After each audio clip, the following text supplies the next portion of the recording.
আসসালামু আলাইকুম গাইস, কেমন আছেন সবাই? আশা করি সবাই ভালো আছেন। নতুন আরো একটি ব্লগ ভিডিওতে সবাইকে স্বাগত জানাচ্ছি। আমরা চলে আসছি আজকে এশিয়া আন্তর্জাতিক বাণিজ্য মেলা, যেটা ঢাকা আগারগাঁওয়ে অবস্থিত, অর্থাৎ চীন মৈত্রী সম্মেলন যেটাকে বলা হয়। এখানে আন্তর্জাতিক বাণিজ্য মেলার মধ্যে আমরা অনেক কিছু দেখতে পেলাম, অনেক আকর্ষণীয় জিনিসপত্র, যেটা ওই একটা লোক জাদু দেখাচ্ছে 100 টাকাকে কাগজে রূপান্তরিত করলো। দেখুন কতটা আসলে ম্যাজিক দেখাচ্ছে ওনারা।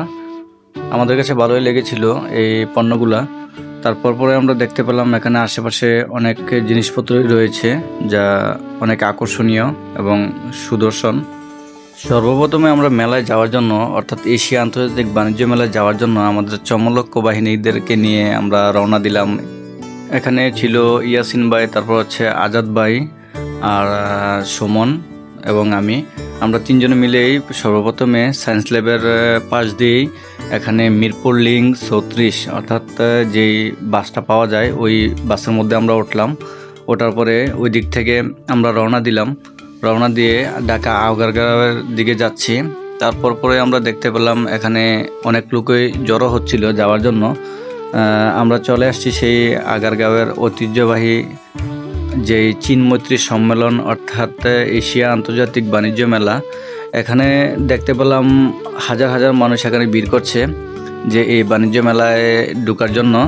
এবং সর্বোপরি আমরা দেখতে পেলাম আশেপাশে অনেক গাড়ি, তারপর হচ্ছে ট্রাফিক, লোকেরা সবাই এখানে একটু ভিড়াভিড়ি করছে। তারপরে আমরা 20 টাকা করে টিকিট কেটে এশিয়া আন্তর্জাতিক বাণিজ্য মেলার ভিতরেই প্রবেশ করলাম। এখানে দেখতে পেলাম নানান রঙের জিনিসপত্র, তারপরে হচ্ছে খেলনা জাতীয় সকল জিনিসপত্র এখানে ছিল। আমরা সর্বপ্রথমে এখানে একটা রিসোর্টের মতো যে জায়গাটা ছিল ওই জায়গাটিতে আমরা ঢোকার চেষ্টা করলাম। তারপরে ওইখানে কিছুক্ষণ ঘোরাঘুরি করে আবারও আমরা বের হয়ে এশিয়া আন্তর্জাতিক বাণিজ্য মেলার ভিতরে আমরা প্রবেশ করার চেষ্টা করলাম। তারপর পরে আমরা ভিতরে প্রবেশ করে দেখতে পেলাম একটি লোক এখানে জাদু দেখাচ্ছে কলম দিয়ে। এটার ভিতরে একটা কলম প্রবেশ করিয়ে তারপরে একটা খালি জায়গা, এটাতে একটা কলম প্রবেশ করিয়ে উনি এটাকে পাউডারের মতো করে ফেললো। তারপরে আরও বিভিন্ন ধরনের আইটেম ওনার কাছে দেখতে পেলাম, যেটা থেকে উনি কাগজ থেকে টাকা থেকে কাগজ ইত্যাদি করতে পারে। আমরা দেখে আসলে এখানে বিস্মিত হলাম। আমাদের সাথে সাথে এই মেয়েটা অনেক বিস্মিত হলো, দেখতে পেলেন যে উনি কত আকস্মিকভাবে বা কত আনন্দিকভাবে এই লোকদেরকে জাদু দেখাচ্ছে। আমরা দেখে আসলে এখানে মুগ্ধ হলাম যে উনি কিভাবে এটা করতে পারে। এই যে দেখুন 100 টাকার নোট এর ভিতরে প্রবেশ করাবে, তারপর পরে দেখতে পাবেন এটা কাগজ হয়ে গেছে। এই মেয়ের তো দেখে অনেক অবাক হয়ে যাচ্ছে। তারপরও আমরাও এখানে অবাক হলাম যে আসলে এটা কিভাবে সম্ভব, যেহেতু এটা জাদুর মধ্যে সব কিছুই সম্ভব। আমরা এখানে জাদু দেখার পরে এখানে ওনার কাছে অনেক জিনিসপত্র দেখতেছিলাম, যে ফানি ম্যাজিক বা উনি যেগুলা দিয়ে সেটা ম্যাজিক দেখায় ওইগুলা পণ্য উনি এই ম্যাজিকের মাধ্যমে মানে দেখাইতেছে এবং এগুলা বিক্রি করতেছে। আমরা অনেকগুলো পণ্যই ওনার কাছ থেকে দেখতে পেলাম। উনি অনেক সুন্দর সুন্দর পণ্য এটা থেকে বাহির করতেছে ম্যাজিক দিয়ে, কিন্তু কিভাবে করতে পারে আমরা আসলে বোধগম্য নয়। তারপরও আমরা একটি কাশ্মীরি আচারের স্থানে গেলাম। ওইখানে গিয়ে দেখলাম অনেক রকমের আচার, তারপর হচ্ছে সোনারগাঁও পিঠাগাঁওর, তারপর হচ্ছে আরও ইত্যাদি সকল জিনিসপত্র আমরা দেখতে পেলাম। যাকে যাকে মানুষ এখানে প্রবেশ করছে। এবং আজকে যে শীতের দিন, এটা আসলে মানুষ উপলব্ধি করতে পারে না মেলার ভিতরে ঢুকলেই। এখানে বিভিন্ন ধরনের হাঁড়ি পাতিল থেকে শুরু করে সব ধরনের সামগ্রী এখানে পাওয়া যায়।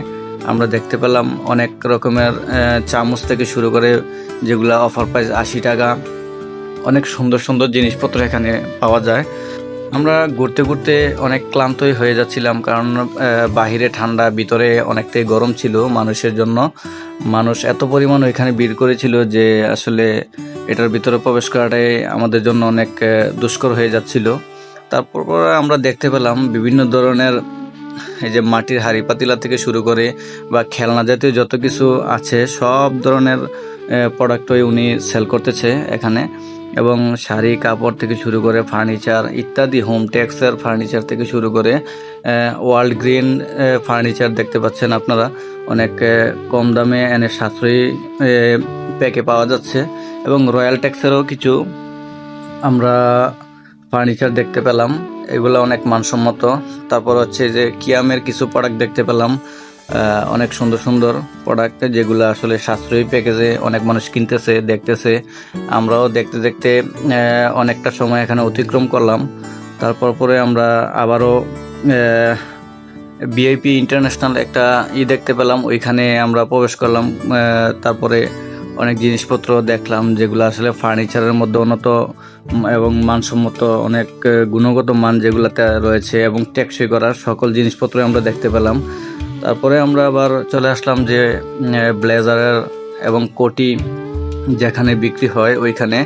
এখানে গিয়ে আমরা দেখতে পেলাম অনেক ধরনের ব্লেজার এখানে আছে, 1500 টাকা থেকে শুরু করে 1200, তারপর হচ্ছে 2000 ইত্যাদি রকমের প্রাইজে এখানে সেল হচ্ছে।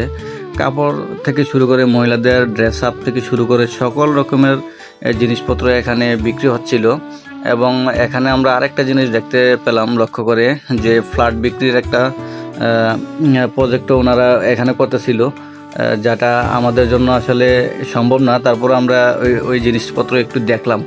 তারপরে খাবারের উপযোগী যে সকল জিনিসপত্র সবগুলোই আমরা ঘুরে দেখার পর দেখতে পেলাম যে আসলে এখানে অনেক ধরনের খাবার অথবা শীতের পিঠা, অন্যান্য রকমের সকল কিছুই এখানে দেখতে পেলাম। জিরা থেকে শুরু করে নিত্য প্রয়োজনীয় সকল খাদ্য সামগ্রীর যে জিনিসপত্র এখানে সব কিছুই দেখতে পেলাম, এবং মানুষের উপকরণীয় যে সকল জিনিস প্রয়োজন সব কিছুই এখানে আছে। তারপর পরে আমরা বাহির হয়ে দেখতে পেলাম যে একটি জোকার, অর্থাৎ জোকার এখানে ছবি তুলতেছে, করতেছে, আনন্দ বিনোদন করতেছে।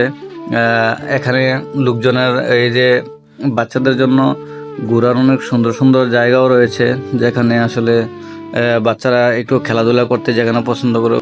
বাণিজ্য মেলা ঘোরাঘুরি করার পরে, হাঁটা চলা করার পরে আমরা আবার বাড়ির দিকে রওনা দিচ্ছিলাম, অর্থাৎ রুমের দিকে। তারপরে আমরা মেট্রো রেল স্টেশন যেটা ছিল ওইখানে আমরা যাচ্ছিলাম, ওইখান থেকে টিকিট কেটে আমরা শাহবাগ পর্যন্ত চলে আসলাম সেই মেট্রো রেল দিয়ে। এখানে বাচ্চাদের ঘোরার জন্য এবং খেলার জন্য নিত্য প্রয়োজনীয় অনেক জিনিসপত্র আমরা দেখতে পেলাম। যারা যারা এই এশিয়া আন্তর্জাতিক বাণিজ্য মেলায় যান নাই এখনও, অবশ্যই একবার হলেও ঘুরে আসবেন এবং দেখতে পারবেন। এটা অতি শীঘ্রই বন্ধ হয়ে যাচ্ছে, কারণ আর মাত্র 2 দিনের মতো বাকি আছে। আপনারা চাইলে ঘুরে আসতে পারেন।